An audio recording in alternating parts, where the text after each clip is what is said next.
you all already know that this is a PJ production. Okay? It's about 10 minutes to 3 a.m. and Miss Aurorah is coming in on a whole 4 hours of sleep. Okay? In this video, because this is 3 a.m. Shenanigans indeed. And I just got the party started.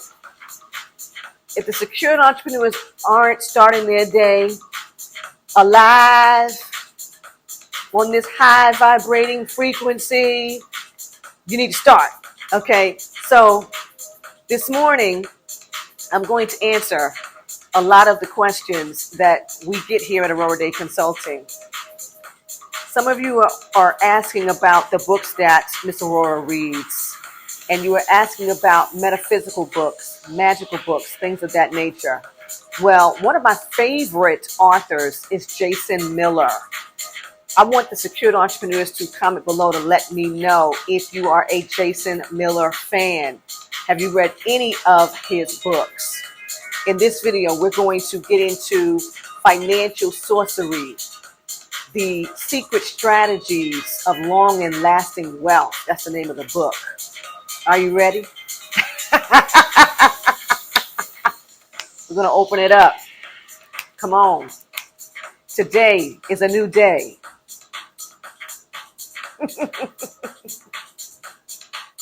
And I command this day to line up in my favor mentally, emotionally, physically, spiritually, and financially as I announce my superpowers to the world. I am successful. Come on, let's get into the creed. Repeat after me. Today is a new day, and I command this day to rise up and meet me mentally, emotionally, physically, spiritually, and financially as I announce my superpowers to the world. I am grateful and full of determination. I am consistent with myself and my business. I am extremely successful. I am a powerful, forward-thinking business owner. I am easily attracting my ideal customers and clients. I provide products and services that people want and need. I easily attract an abundance of sales. My income is consistently increasing. I am a multi-millionaire.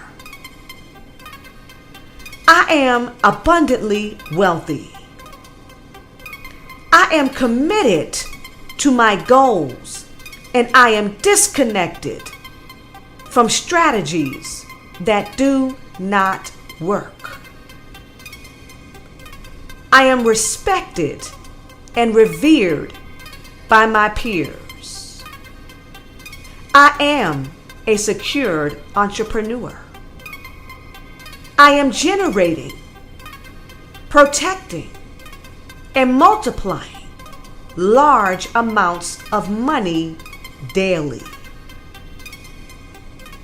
I am a massive wealth builder, and I am making a global impact.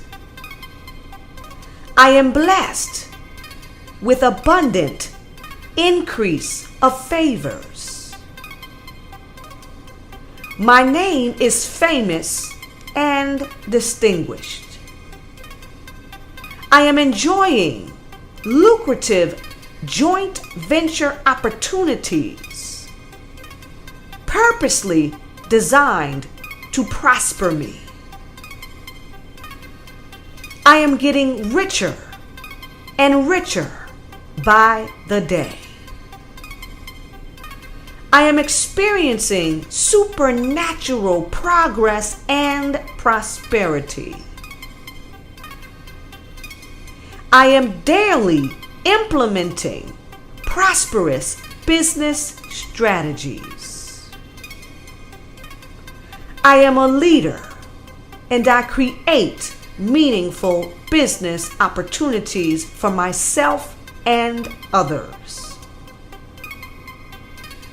My business allows me to live the lifestyle that I desire, and I am experiencing an overflow of wealth, excellent health, love, and happiness.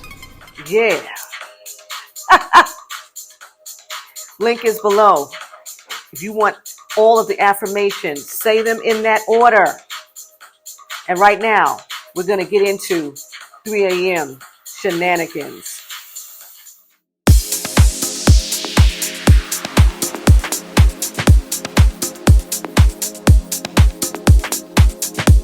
So first, let Mr. Aurorah say that I don't want any of the secured entrepreneurs to be offended by any of the books that I will share during the 3 a.m. Shenanigans videos, okay? Because as all of the secured entrepreneurs know, Mr. Aurorah has respect and reverence for everyone's spirituality, religion, whatever you believe. I respect it, and I would ask that all of the secured entrepreneurs just respect whatever somebody wants to believe or practice in their spiritual lives, okay? So today's book is financial sorcery, okay? And some people may be offended by the word sorcery, but I can guarantee you that there's no real sorcery in this book, okay? I would consider this book lightweight in comparison to some of the other books that Miss Aurorah has here in the library of what people would say is maybe financial magic or metaphysical financial happenings. That's what I'm going to say, okay?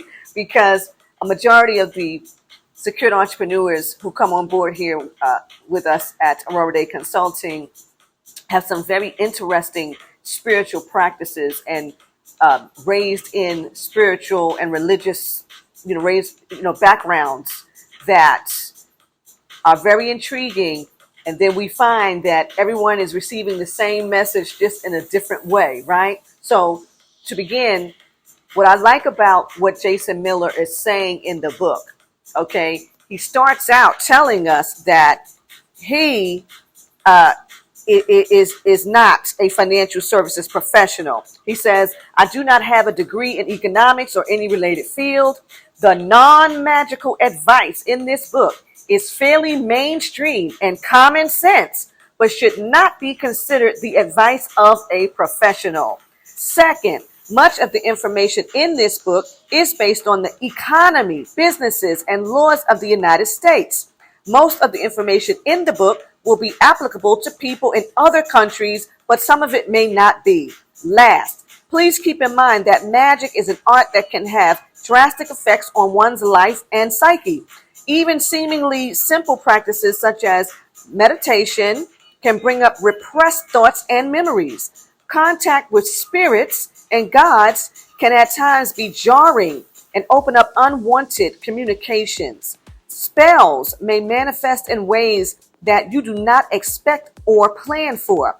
If you have no basic training in the magical arts, you may want to first seek out such training from another individual, group, or book, okay? And then he's showing you where you can get resources for these things. At the beginning of the book, Mr. Miller gets into the difference between being rich and being wealthy, okay?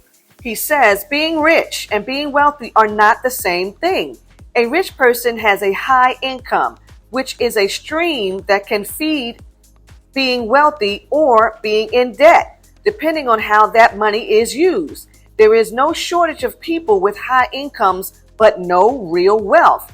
Do you think Canadian singer-songwriter Leonard Cohen wants to be on tour at age 76? Of course not. Do you think famous photographer Annie Leibovitz wanted to put the rights to her photos up as collateral for a loan?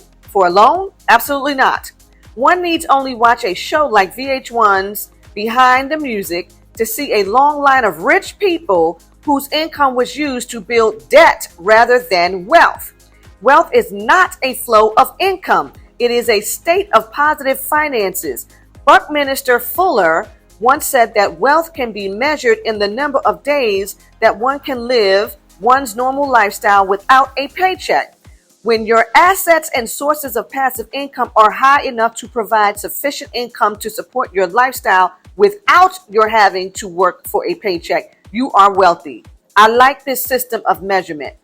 Okay, now here's where Mr. Miller is making his case for an individual to have a desire to help themselves with their financial situation. He says, this is the deal. Instead of financial education, society offers us a deal. It provides us enough education to be mediocre and not make too much of a fuss, to get a good job with good security, to show up on time, and to clock in and out until we are 65. In exchange, we get enough money to make us comfortable enough that we won't start asking too many questions or do a rerun of the French Revolution. Okay, now how many of the secured entrepreneurs understand what Mr. Miller is saying here? Let us go on. The problem is that the deal we were educated for is no longer the deal. That was the deal our grandparents got. Here is the new deal. No job security. Apart from the 10% unemployment rate, the unemployment offering rate is so low that even if every job in America would fill tomorrow, 5 out of 6 people on unemployment would still not have jobs. No raise. Chances are that the job you had and got laid off from will either not be there or will be paying half of what you were making before. If you managed to avoid a layoff, you might have had to take a pay cut. With an average of 400 people applying to every professional position, employers can pay bottom dollar wages. Okay, how many of the secured entrepreneurs know that that is the stone cold truth? The other thing is, I may not want to start doing this reading in the dark like this moving forward. Okay, he goes on. No retirement. Unless you work for the government or a university, pensions have been gone for a long time, and 401k matching contributions are going away, if they are not gone already. Even some government pensions are disappearing, and some people who are already retired are seeing the pensions they were promised being cut drastically. According to the Transamerica Center for Retirement Studies, 70% of workers report that even if they work full-time until age 65, they will not have enough money to retire. This is the new economy, and it is the result of what happens when money becomes the master of its handlers rather than the other way around. It is what happens when spiritual worth is divorced from material wealth. Did you all get that one? This is what happens when spiritual wealth is divorced from material wealth.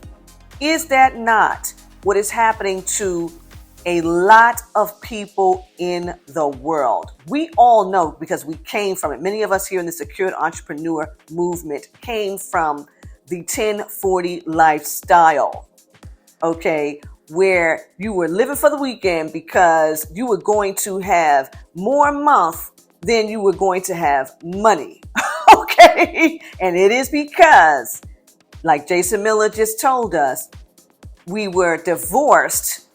We had a spiritual divorce from, we had a spiritual wealth divorce from material wealth. I'm like, okay, I started reading this book in 2016. I read the entire book in 2 days when I got it, because the things that he's saying, thank you, King David, the things that he's saying are so true to life. And he wrote the book in 2011. So you will see how relevant everything that he's saying is for you today. Let's go on. All right, now here in chapter 2 is where Mr. Miller gets into telling you what money is. As I mentioned previously in the Gospels of Mark and Luke, Christ refers to money as a spirit named Mammon. The word mammon is still in use today as a term for money in Finnish, Hebrew, Dutch, Czech, and German. The characterization of money as a spiritual entity is a good one and an important one for sorcerers to understand. Though I do not believe that money is a literal spirit, it does share many of the characteristics of a spirit as surely as a demon in a medieval grimoire does. Money, like a spirit, is intangible and invisible. The cash and symbols that represent money are similar to sigils and talismans. Despite its intangible nature, money can create very concrete effects in people's lives by its presence or absence. More importantly, money requires certain offerings and has certain protocols for handling it if you want it to remain friendly. If money is mistreated, it will leave as surely as an offended guest. If you become too invested in it, it can possess you as though you were Linda Blair.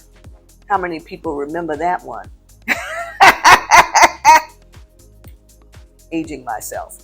Okay, now he's going to let us know what's actually going to bring money towards us. What does money like in order to hang out with the secured entrepreneur?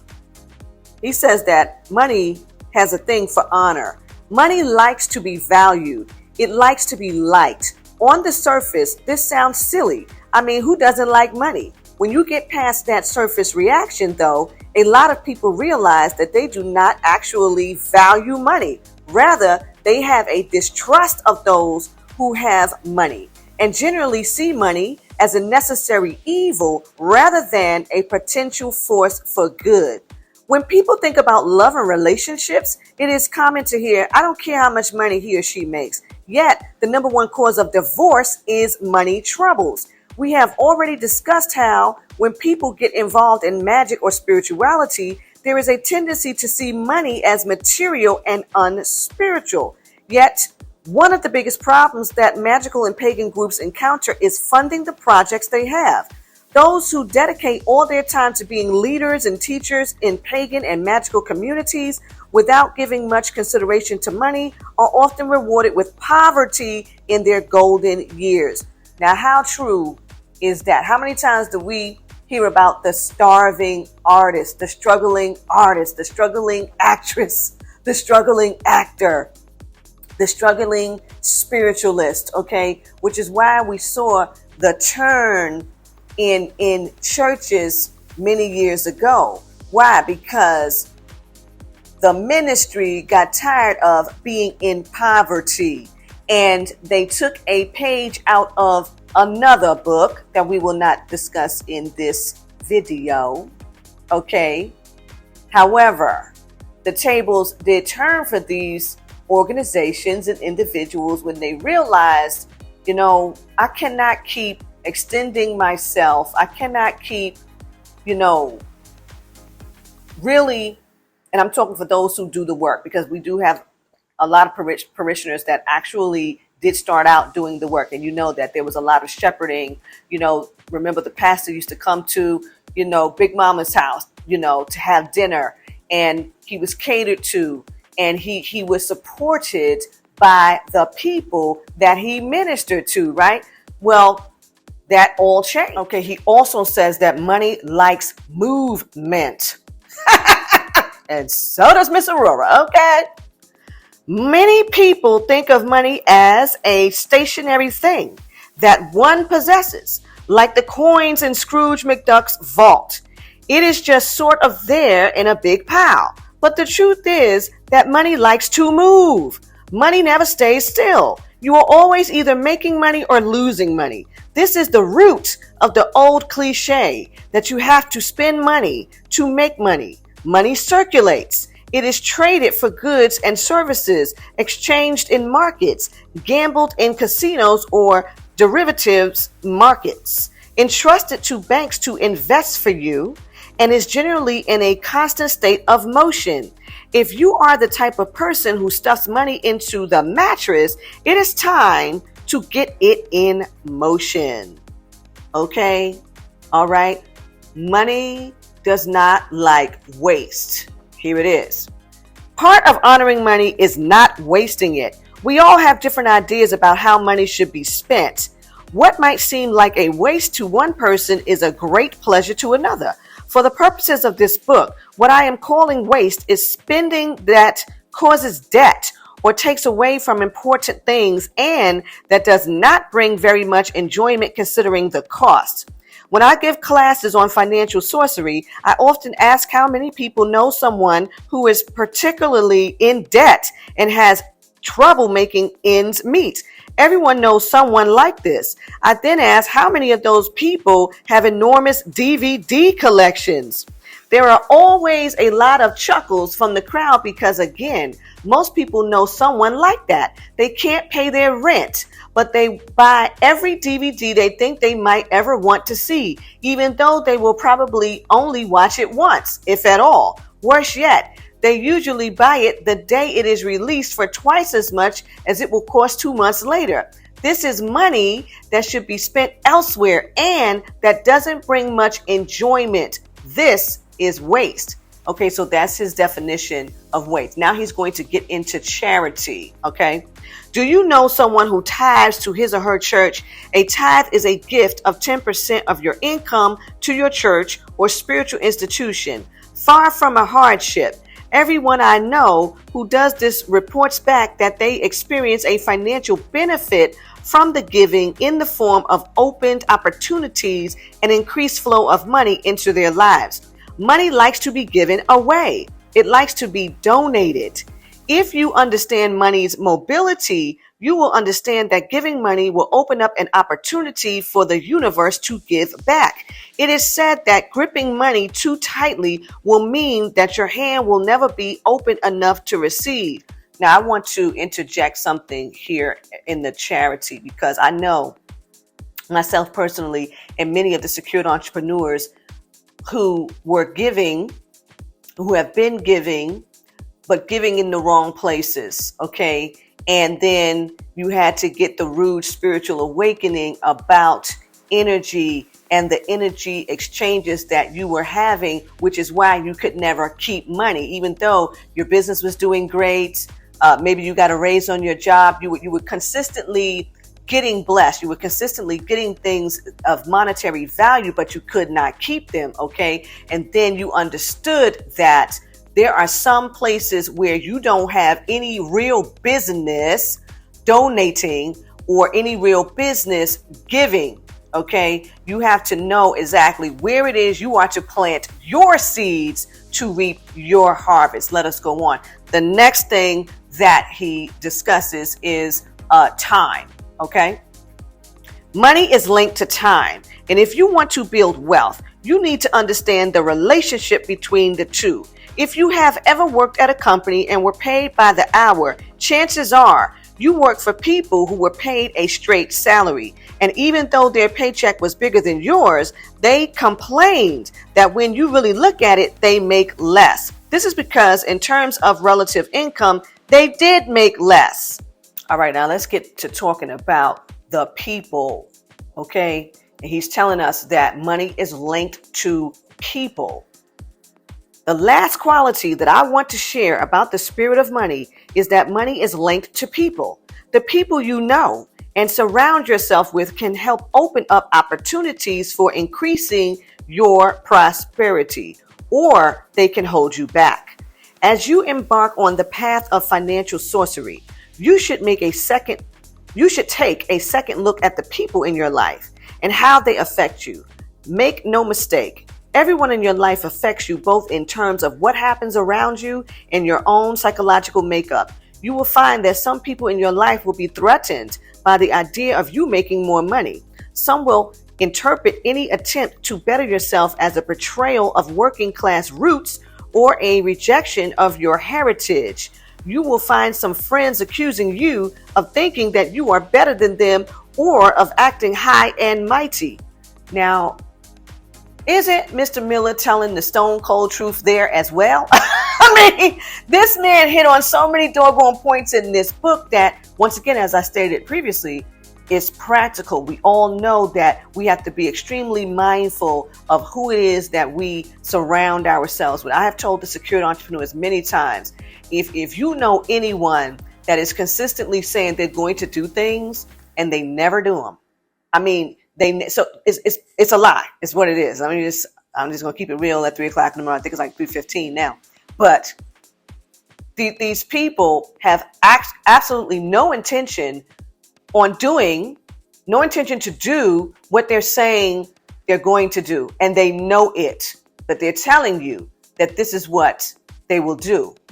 And you might believe it. And then come to find out the person will never do that. The person will never do that. Okay. If you go out with people and they start, or they say, okay, I want 2 bills. You go to the restaurant, they say, I want 2 checks or something like that. Okay. You can't break bread with that person. Okay. There's a lot of things that we all have to look out for, that would affect us in the way that we then move forward, with our material matters, with our financial matters. Okay. You should always want to sit down and break bread with people who understand that, listen, this costs. And if you don't have the means to come out to have this lovely conversation, and by lovely conversation, I mean, you're talking about productive things. You're talking about the things that make you go and grow. Okay. Not the gossip, not that bull crap or whatever, but you just never really want to go out with people who they don't really, they're squeamish about money. You don't even want to be in these people's presence. Okay. So now we're about to get to the part of the book where, okay, he's going to put a little heat on some stuff. We're going to get a little hot, because he's going to deal with the planetary hours and how some spiritual practitioners work based on the planetary hours. Ms. Aurorah personally works on the planetary hours. And as a matter of fact, the primary reason why I was drawn to this book is because he was influenced by Jupiter. He received a lot of these downloads from Jupiter to create this book for others. Okay. And Jupiter happens to be Miss Aurorah's ruling planet. So yes, whenever I am petitioning, talking to the Most High, setting my intentions, I am doing it in the hour of Jupiter. And I am talking to Angel Zachiel, which governs the planetary hour of Jupiter. Okay, so I know that many of the secured entrepreneurs are into the angels, because many of you come from a Catholic background. So you got the lesson on angels and saints.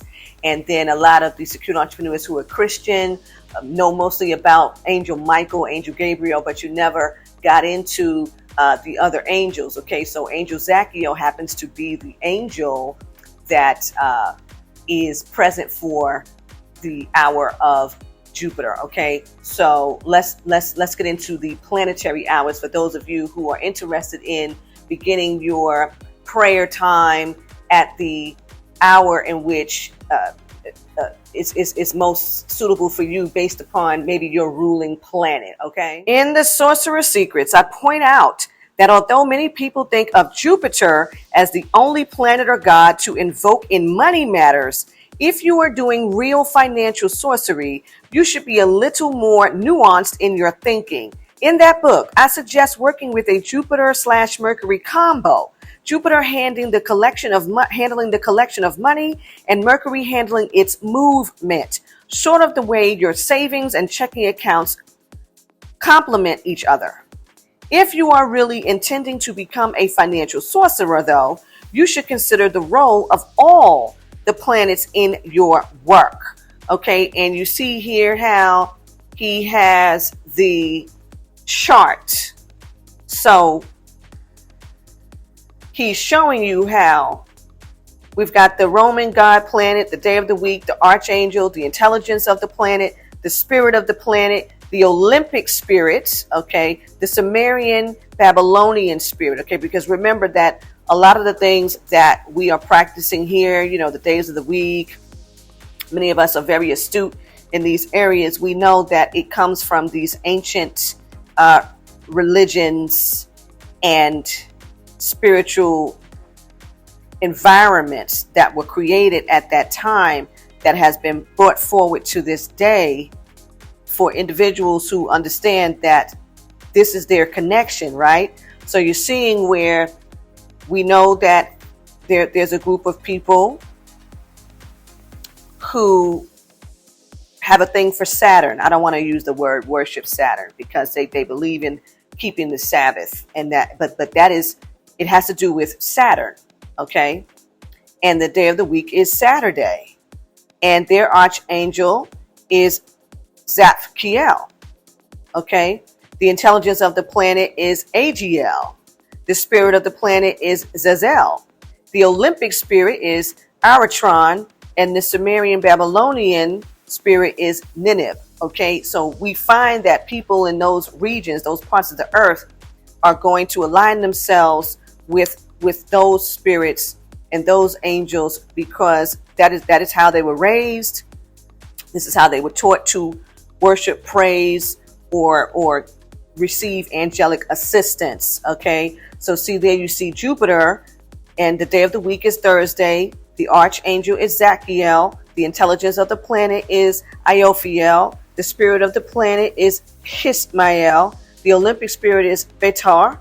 And the Sumerian Babylonian is Marduk. And how many of you have been studying, a lot of the ancient texts where you have heard about the creator Marduk? Okay, so this is not going to be foreign to too many people when you get into what he's talking about as it relates to doing your spiritual practices during the planetary hour that's going to work best for you. Okay.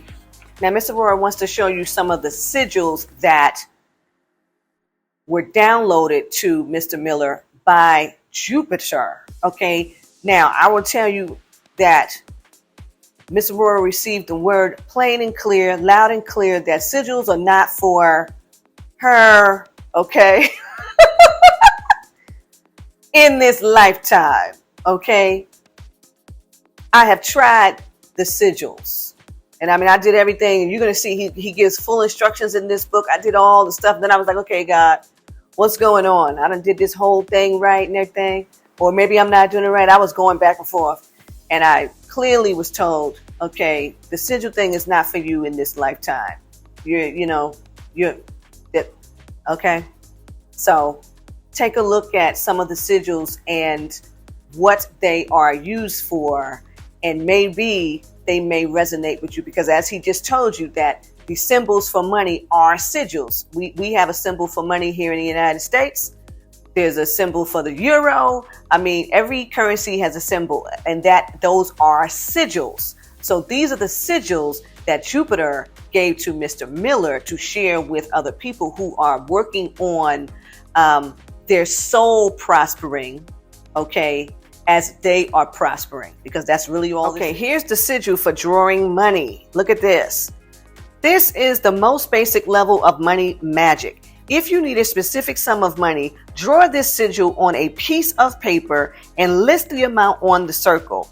Pray to Jupiter that he grant your request. And when he does, bury the sigil in your yard or in the wilderness somewhere near you. Be sure to thank Jove, and he tells you in the book what that's all about, profusely, and make his work known to others. Apart from being the most basic, this is also the only glyph that did not appear in one continuous line. Okay, so I want the secure entrepreneurs, once again, let me just remind you that these are just words that some people are going to use. I don't want you to be offended by, some of these words, because he's not saying Jupiter is the creator, because we all know, any of us who have done the spiritual studies, that there is one creator, but there are many gods. Okay. And even for the Christian people who have a habit and tendency not to really read that book, read the Bible, you're not really seeing in there where in the book of Ephesians, it is stated that the God who is the author of this book has done these particular things to show his power above the other gods who he is in competition with. Now, that's right in the book. Okay, so when you have authors like a Mr. Miller who has studied extensively many walks of spirituality, you have to understand that this is coming from a very informed place. Okay, so before you get all up in arms about it. Study it. We all start believing certain things and thinking certain things and about things that we don't know anything about. So it's kind of unfair. So study it first, okay? All right, here's the sigil for entrepreneurial work. The concerns of starting your own business are quite different from those of other types of work. Problems can be much more delicate. You can grow too fast for your model, and your home business can interrupt your day job. Consecrate the glyph using the invocation given earlier in this chapter for another method of your choosing, and place it at the center of your business activity. It can be your store. It can be your home office. It can be an envelope where you keep your paperwork. Wherever it is placed, leave it there unless you need something specific. When you do pray to Jupiter, address your need to the seal. Now, again, that was one of the first sigils that I was attracted to. I was like, oh, maybe, I could do it this way. And I tried it several ways. And like I said, the Holy Spirit kept telling me, it's not for you. I'm more aligning with the voice activation of the planet. So for me, it's to speak things. For other people, they're not there yet. They need a sigil. They need something. They need an object. They need something that will help them to bring about their manifestations. And I do think that these sigils are very useful for people who are not at a place where they can just speak a thing and it comes into manifestation. Okay. Here is the sigil for holding on to money. Now, this is a good one. I didn't try this one. Money drawing is great, but holding on to it is just as important. Inscribe this glyph on a 3-pronged or 2-pronged sassafras leaf. Keep it in your wallet with you to curb spending. You can also inscribe it on the corner of every statement you get from your retirement fund to help guard against losses in your portfolio. I think this sigil is very interesting, and I think out of all the sigils in the book, this looks like the easiest sigil to actually draw or recreate, right? Look at it. It's like you might be able to do that. If you need to hold on to some money and you want to turn this thing around, because again, you may not perform these things exactly the way Mr. Miller has them in the book. You might get another spiritual inspiration for them and do it your way. You will find that there are several sigils in this book. I want to share one last one. And this one I think is going to be very helpful for a lot of people. Check out this sigil here for financial discipline. Look at this sigil. Look at this. It's very, looks like a full moon and a half moon and an eye. And these are the sigils that were downloaded to Mr. Miller. This is very interesting. And you'll read the story as to how he connected with the artist, the artist who actually took the vision from his mind and was able to put it on paper. It's quite fascinating. But he says this one is for financial discipline. From cutting up your credit cards and killing debt to forcing yourself to invest that $1,000 a month into a Roth IRA, financial sorcery can take an enormous amount of willpower. When the money holding glyph is not enough, this glyph of self-binding will probably do the trick. Warning, this glyph operates by binding you to your plan by whatever means necessary. The more you resist, the worse it will be. If you resist the nagging feelings and mental reminders, events will transpire that will institute that discipline for you. It's hard to waste money shopping when you have a broken leg. Use with care. Okay. I remember one time, one of my spiritual teachers became totally livid with a group of us over one of his rituals. And it was just so disastrous. It was just so mean and nasty how that whole thing happened. But in any event, he expressed to me that, you can't be careless with any of these spiritual modalities because you could be entering into some things that you are not ready to take on spiritually. And you could be entering into some things that could actually harm you physically, because the spiritual world is more awake and alive than the physical world. That we know, even the scripture says, we don't battle against flesh and blood, we battle against principles and principalities in high places. Okay, so anywhere that you live, anywhere that you visit, you are encountering the spirits that govern that part of the world, that govern that city, that govern that state. Okay, so there are some things that you are not going to be able to go places and do. It's no different than what's happening in the world now, where certain people have traveled into certain countries with certain things, and that country is like, this is not what we do here. I mean, I can tell you my own personal experiences with having things in a suitcase, and I'm like, oh, I didn't realize that that was a no-no. Well, that was my lack of studying what was going on in the country before I decided I was going to pack this suitcase and go there. And it can lead to some very harsh and cruel punishments. Okay, so that's what my spiritual teacher was trying to explain to me, which is why he got so upset that, you know, you have to be very mindful as when you are invoking certain things, if you are not there spiritually to control. Okay, and I could really get into some stuff right now, because I you know, upon my visiting the Middle East in Israel, I started studying this whole thing about Solomon or the character. Okay, the character Solomon. Let's not get into. We're going to cast down false imaginations, right? So this character Solomon, right? It was said that he actually built things with the use of these lower vibrational spirits, and we have a name for them, and we know that, right? But he became so spiritually advanced because, remember, the story says that he asked God for wisdom.